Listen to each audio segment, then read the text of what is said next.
On the morning of February 25th, 2020, 42-year-old Jorge Torres Jr. was found dead, locked inside a hard-shell blue suitcase in the middle of his own living room. He had slowly suffocated in the dark, trapped in a space barely large enough to hold a child. But this was not a home invasion. It was not a robbery. The person who zipped him in listened to him beg for his life and filmed his agonizing final moments was the woman who claimed to love him. When law enforcement arrived at the scene, she did not offer a confession. Instead, she offered an excuse. It was just an innocent game of hide and seek gone wrong, she said. How does a quiet Sunday evening at home end in a calculated recorded suffocation? And what exactly did investigators uncover in the interrogation room that turned a tragic accident into a chilling murder charge?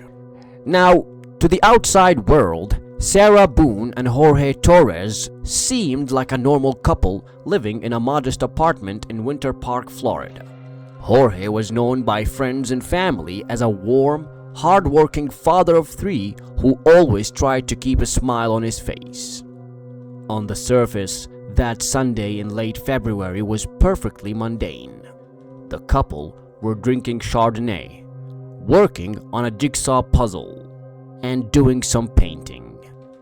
It was a picture of quiet domestic peace.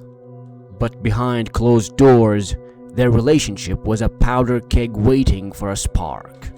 Their history was deeply toxic, a dangerous cycle fueled by alcohol, explosive arguments, and profound jealousy. However, it turned out that this wasn't a sudden snap out of nowhere. You see, law enforcement had been to their apartment before. Specifically, in July of 2018, Sarah had just been arrested for wrapping her hands around Jorge's neck during dispute. Months later, Jorge was arrested for striking her. They were caught in a volatile, destructive loop that neither of them seemed willing to break. But no one could have predicted the psychological cruelty of how that loop would finally end. As the sun set and the wine bottles emptied, the puzzle was abandoned. The couple decided to play a game, hide and seek. According to Sarah, it was a drunken joke. They thought it would be funny to see if Jorge, a fully grown man, could fit his entire body inside a large, blue piece of luggage they kept in the apartment. Jorge contorted his body, pulling his knees tightly to his chest, and climbed inside the bag. Sarah pulled the zipper shut. Two small pieces of metal were suddenly the only things separating Jorge from the oxygen in the room. At first, they might have been laughing. However, the joke ended the moment Jorge realized the zipper was stuck from the inside. He was entirely at her mercy, and his oxygen was rapidly running out. Now, before we reveal the disturbing footage that sealed her fate, make sure to subscribe to our channel for more true crime stories. What happened next wasn't left to the imagination, because Sarah documented every terrifying second of it on her phone. In fact, she didn't just film it once. She filmed two separate videos. In the recovered footage, the suitcase is bulging and shifting violently as Jorge uses all his strength to try and break free. The physical reality of what he was experiencing is horrifying. As the carbon dioxide built up inside his small dark space, his body would have been plunged into a state of primal panic. In fact, you can hear that sheer terror in his voice on the recorded videos. He begs for his life. He yells her name repeatedly. He tells her, "Sarah, I can't breathe. Seriously." However, Sarah's response was cold. She doesn't rush forward to unzip the bag. Instead, she stands above the suitcase, recording his suffering. She replies, "Yeah, that's what you do when you choke me. That's on you. That's what I feel like when you cheat on me." Jorge pleads again, his voice growing more desperate. "I can't breathe." Sarah simply laughs and says, "That's on you. You should probably shut the F up."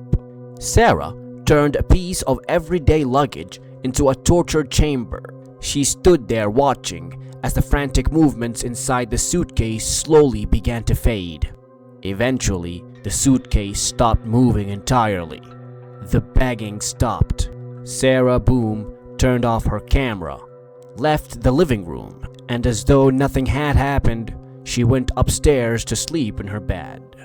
When Sarah woke up the next morning around 11 a.m., she did not immediately call for help. She claimed she assumed Jorge had somehow gotten himself out of the suitcase and gone to sleep downstairs. She walked into the living room and found the luggage exactly where she had left it. Even then, her actions were chillingly delayed. She didn't call 911 right away. Instead, phone records showed she called her ex-husband first. Only after speaking with him did she finally dial 911, frantically telling the dispatcher, "My boyfriend is dead." When the police arrived, Sarah played the part of the grieving, confused girlfriend. She sat in the back of a patrol car, crying, claiming she had simply passed out from the wine and forgotten he was in there. But investigators don't just look at a crime scene. They look at digital footprints. They brought Sarah into an interrogation room. For nearly 2 hours, she maintained her story. She played the victim of a horrible, unimaginable accident. She insisted she would never intentionally hurt the man she loved. Then, the detectives stopped asking questions and showed her what they had found on her own cell phone. When confronted with the video of her own voice taunting Jorge as he suffocated, her entire demeanor shifted. The facade completely crumbled. She tried to claim she didn't remember filming it, that the alcohol had completely wiped her memory of the cruelty she had inflicted. But the evidence was undeniable. Sarah Boone thought she was teaching her boyfriend a twisted lesson in the dark. Instead, she meticulously documented a murder, acting as her own camera crew and her own star witness. She proved that the most terrifying monster don't always hide in the shadows. Sometimes, they are the ones holding the camera, proving that the most dangerous place to be is right at home.